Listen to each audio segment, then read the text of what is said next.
मित्रों, जब हम ईश्वर की आराधना करते हैं, किसी भी मंत्र का जाप करते हैं, खासकर जब हम गायत्री मंत्र का जाप करते हैं, तो उसमें जब हम शास्त्रों का अध्ययन करते हैं तो उसमें बताया जाता है कि गायत्री मंत्र के जाप करने से व्यक्ति के जीवन में अनेक चमत्कार आते हैं। किस प्रकार के चमत्कार आते हैं वो हम आज आपको बताने का प्रयास करेंगे, क्योंकि चमत्कार कई प्रकार के होते हैं और हम उसकी परिभाषा कुछ अलग समझ बैठते हैं। इसलिए फिर हमें यह दिखाई नहीं देता कि हमें ये मंत्र क्यों फलित नहीं हो रहा है। राधे राधे, जय श्री कृष्णा। नमस्कार, मैं आचार्य पंडित गिरीश बारोलिया। गायत्री महामंत्र। ओम भूर्भुवः स्वः तत्सवितुर्वरेण्यं भर्गो देवस्य धीमहि धियो यो नः प्रचोदयात्। अखण्डमण्डलाकारं व्याप्तं येन चराचरं तत्पदं दर्शितं येन तस्मै श्रीगुरवे नमः। तस्मै श्रीगुरवे नमः। मित्रों, जहाँ गरीबी होती है, जहाँ अज्ञानता होती है, वहाँ पर व्यक्ति चमत्कार के पीछे भागता है। अज्ञानता ही नहीं, हमारे देश में जो पढ़े लिखे लोग हैं, विद्वान लोग हैं, वो भी चमत्कारों के पीछे भागते हैं। लेकिन चमत्कार होता क्या है? धर्म, अध्यात्म में क्या इस प्रकार के चमत्कार होते हैं? हमने एक वीडियो डाला हुआ था कि हमारी गायत्री साधना, उससे जुड़े कुछ अनुभूतियाँ, उसके चमत्कार।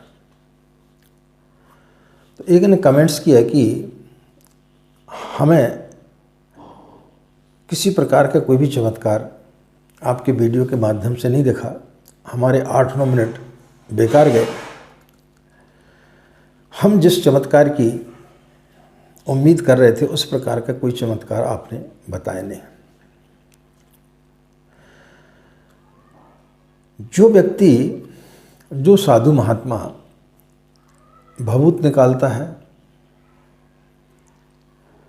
सोने चांदी निकालता है, घड़ी निकाल देता है, सोने की चैन निकाल देता है, हम उसे चमत्कार समझते हैं। हमारे दिमाग में चमत्कार इसी को कहते हैं। तब हमारे मन में विचार आता है, क्योंकि 99% लोग जो है वो किसी न किसी समस्या से घिरे रहते हैं। किसी को नौकरी की चाहत है, किसी को शादी की चाहत है, कोई सुंदर स्त्री चाहता है, कोई कहीं तबादला चाहता है, कोई पदोन्नति चाहता है, कोई संतान चाहता है, कोई कोर्ट कचहरी के चक्कर से मुक्ति चाहता है। तब उसे विश्वास आता है कि जो व्यक्ति यदि भभूत निकाल रहा है तो वो व्यक्ति संतान भी दे सकता है, और जो व्यक्ति सोने की चैन निकाल रहा है, महंगी महंगी घड़ियाँ निकाल रहा है, वो व्यक्ति शायद हमें और भी चीज़ें दे सकता है, हमारी अच्छी जगह नौकरी लगवा सकता है। तो हम सब इसी मूढ़ता के चलते हमारा दोहन होते रहता है और हम ऐसे लोगों के पीछे भागते रहते हैं। यह जो काम लोग करते हैं, उस काम को नट भी कर लेता है। नट भी भभूत निकालता है, नट भी आपके सामने सोने की चैन निकाल देता है, वो इनसे भी बड़े बड़े काम करता है। लेकिन हम उससे आकर्षित इसलिए नहीं होते हैं कि जब हम उससे पूछते हैं तो वो बोलता है कि हाथ की सफाई है और कुछ भी नहीं है। इस हाथ की सफाई को यदि आप भी सीख लेंगे तो आप भी इस प्रकार से कर सकते हैं। उसी क्षण हमारा जो विश्वास है वहाँ पर ख़त्म हो जाता है। लेकिन जिस साधु महात्मा के पास हम जाते हैं और वो जो इस प्रकार की भभूत निकालता है, वो ये बोलता है कि मेरी शक्तियों के द्वारा मैं निकाल रहा हूँ। यह मैंने जो साधना उपासना की है, मैंने जो गायत्री मंत्र का जाप किया, उसके चलते मैं निकालता हूँ, तब हमारी श्रद्धा वहाँ पर चलती है। लेकिन ये कोई ज़्यादा कुछ नहीं है, जो नट निकाल सकता है उसी को वो निकाल के देते हैं, लेकिन उसे हम मनोरंजन समझते और यहाँ पर हम लाखों रुपया खर्च करके जाते हैं और उसके चरणों में चढ़ा देते हैं। यह हमारी अज्ञानता होती है। और फिर हम जब किसी मंत्र के बारे में सुनते हैं तो हमें भी दिमाग में यही बात आती है कि हम गायत्री मंत्र का जाप करेंगे तो निश्चित रूप से हमारा तबादला हो जाएगा, हमें बच्चा पैदा हो जाएगा, या हमारी अच्छी जगह शादी हो जाएगी। इन सब भ्रम जंजालों में हम पड़ जाते हैं। आप यदि बुद्ध महावीर के पास में जाएंगे तो वो आपको कोई चमत्कार नहीं दिखाएंगे। यदि चमत्कार ही दिखाना होता तो राजा महाराजा के लड़के थे, वो अपना राजपाट छोड़ करके क्यों जाते? वो कहते कि आपके अंदर यदि कोई दुख है तो वो दुख आपने ही पैदा किया है। हम आपकी कामनाओं की पूर्ति नहीं कर सकते, लेकिन आपको दुख से मुक्त कैसे किया जाए इसका रास्ता दिखा सकते हैं। यदि इस प्रकार का होता तो भगवान कृष्ण बैठे बैठे महाभारत युद्ध कर सकते थे। इतने लाखों लोगों को मारने की क्या आवश्यकता थी? भगवान राम चाहते तो वहीं बैठे बैठे रावण को खत्म कर देते, वहीं से बैठे बैठे चमत्कार दिखा देते। अध्यात्म आपकी वासनाओं को खत्म करता है, आपकी अंदर के जो दुख हैं उनको समाप्त करता है, उसे हम अध्यात्म बोलते हैं। पूज्य गुरुदेव से जितने लोग जुड़े हैं उन्होंने कोई इस प्रकार के चमत्कार नहीं दिखाए हैं कि भभूत निकाल दी, कि सोने की चैन निकाल के दे दी। उन्होंने लोगों के जीवन को बदला है, उन्होंने लोगों के दृष्टिकोण को बदला है, उन्होंने लोगों की सोच को बदला है, उन्होंने लोगों को दुख किस प्रकार से दूर किया जाए इसकी विधि बताई है। गायत्री मंत्र जब हम जपते हैं तो गायत्री मंत्र हमारे अंदर की वासनाओं को समाप्त करता है।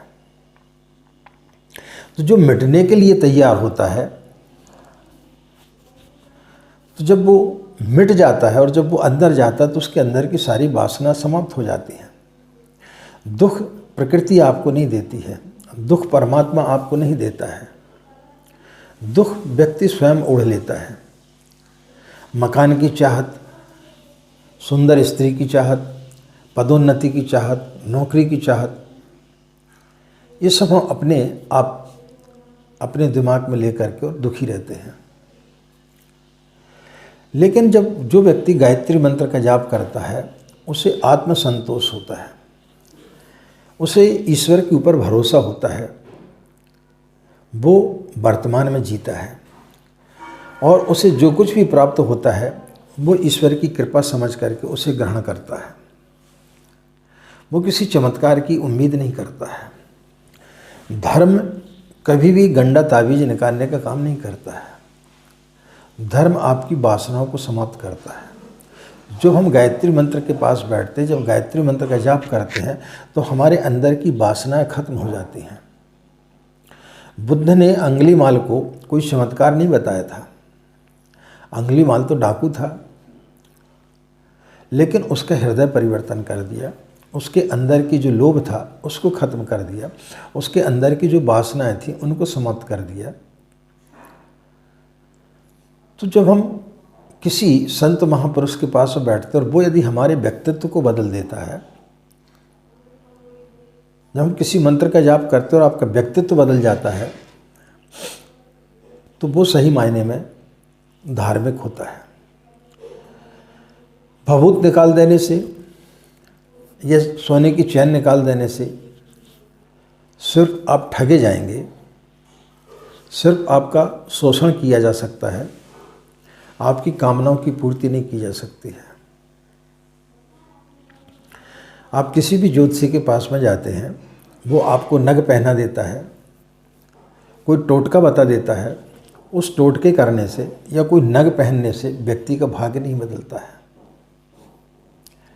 उसकी वासनाएं समाप्त नहीं होती हैं। लेकिन जब हम गायत्री मंत्र की बात करते हैं, जो भी व्यक्ति गायत्री मंत्र का जाप करता है उसके अंदर के दुख समाप्त हो जाते हैं, उसके अंदर की चाहत समाप्त हो जाती है। वह ईश्वर के प्रति समर्पित हो जाता है कि हम तेरी नाव पर बैठ गए हैं, तुझे जहाँ ले जाना है तू वहाँ ले जा। तुझे नौकरी दिलाना है तो नौकरी दिलाएगा, तुझे हमें यदि धनपति बनाना है तो धनपति बना देगा। लेकिन हमारी कोई कामना नहीं है। जब तक आप काम न करेंगे तब तक आप अध्यात्म की किसी भी सीढ़ी पर नहीं चढ़ते। जिस दिन हम कामना करना बंद कर देते हैं और उस परम पिता परमेश्वर की जहाज में सवार हो जाते हैं और अपने आप को समर्पित कर देते हैं, उस दिन वो मंत्र आपको फलित होना चालू हो जाता है। तो चमत्कार की पहले हम परिभाषा को समझें कि हम किस प्रकार के चमत्कार चाहते हैं। गायत्री मंत्र का जाप करने से कोई आप भभूत नहीं निकालने लगेंगे, कोई चैन आप नहीं निकालने लगेंगे सोने की, इस प्रकार के चमत्कार नहीं होते हैं। आदमी के अंदर के दुखों को समाप्त करना, आदमी के अंदर के विचारों को समाप्त करना और उसकी दिशा को दूसरी तरफ ले जाना, यह गायत्री मंत्र करता है और यही गुरु करता है। यही परम पूज्य गुरुदेव ने किया है। आज लाखों करोड़ों व्यक्ति उनसे जुड़े, उन्होंने उनके जीवन को बदल दिया। किसी को लड़का दिया क्या, किसी की नौकरी लगवाई क्या, नहीं। उस चाहत को उन्होंने ख़त्म कर दिया, उन वासनाओं को उन्होंने ख़त्म कर दिया और फिर जो व्यक्ति को मिलता चला जा रहा है वो उसे ईश्वर का अनुग्रह समझ करके उसका उपभोग करता है। तो जब व्यक्ति के अंदर संतोष आ जाता है, संतोष से बड़ा कोई धन नहीं होता है। जब आए संतोष धन, सब धन धूरि समान। तो जब संतोष रूपी धन आ जाता है तब व्यक्ति के अंदर की समस्त वासनाएं समाप्त हो जाती हैं। तो मित्रों, इस प्रकार की वासनाओं के पीछे आप न भागें। इस प्रकार के चमत्कार से आप न सोचें कि इस प्रकार के कोई चमत्कार दिखाए जाते हैं। पूज्य गुरुदेव के कक्ष में 1 महीने तक वो कमरे के अंदर बंद रहे, लेकिन वो कमरे में नहीं थे, वो हिमालय में तपस्या कर रहे थे। हमने अपनी वीडियो में बताया कि जब हम साधना करते हैं तो हम वहाँ नहीं रहते, हम किसी अन्य स्थान पर चले जाते हैं। तो ये गायत्री मंत्र करता है, कोई चमत्कार नहीं करता है कि हमारे पास में कोई व्यक्ति आया और हमने उसको जो है भभूत निकाल के बता दी या कोई सोने की चैन निकाल के बता दी। जो काम नट कर सकता है वो काम यदि कोई साधु महात्मा करता है तो वो कोई चमत्कार नहीं होता है। लेकिन चूँकि हम समस्याओं से घिरे हुए हैं इसलिए हम चमत्कारों के पीछे भागते हैं। तो इस प्रकार के चमत्कारों के पीछे ना भागें तो बेहतर रहेगा। गायत्री मंत्र से निश्चित रूप से आपके अंदर की बहुत सारी चीज़ें समाप्त होती हैं, आप निश्चित रूप से अलग व्यक्ति बन जाते हैं। तो अपने आप को बदलें, यही गायत्री मंत्र आपको सिखाता है। आशा मित्रों आपको यह जानकारी अच्छी लगी होगी। इन्हीं कामनाओं के साथ में कि आपका दिन मंगलमय हो, आप लोग खुश रहें, मस्त रहें। माँ गायत्री की असीम कृपा इसी प्रकार आप लोगों पर बनी रहे। आज हम अपनी बात को यहीं समाप्त करते हैं। आप सभी के अंदर बैठे परमात्मा को हमारा प्रणाम। हमें आज्ञा दें। नमस्कार। ओम शांति।